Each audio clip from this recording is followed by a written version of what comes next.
হরে Krishna deer devotees. আজকে আমরা সুখ নিয়ে, যে সুখ সুখ বলতে কি বোঝায়, প্রকৃতপক্ষে সুখ বলতে কি, সেটা আমরা আজকে শ্রীল প্রভুপাদ কি বলেছেন এটা নিয়ে আমরা আজকে একটু কথা বলবো।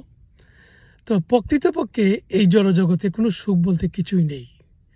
শাস্ত্রে সুন্দরভাবে বর্ণনা করা হয়েছে যে এই জড়জগৎটি হচ্ছে দুঃখে পরিপূর্ণ, অর্থাৎ দুঃখালয়ম অশাশ্বতম। তো এই দুঃখের মধ্যে আবার সুখ এলো কোথা থেকে? যদি পুরোটাই দুঃখের সাগর, তাহলে হ্যাঁ। তো শ্রীল প্রভুপাদ এত সুন্দরভাবে বলেছেন, আমার খুবই খুবই ভালো লেগেছে, যেটা আপনাদের অবশ্যই ভালো লাগবে। যে দেখেন, এই দুঃখের মধ্যে তো আমরা কন্টিনিউ দুঃখ ভোগ করছি, কিন্তু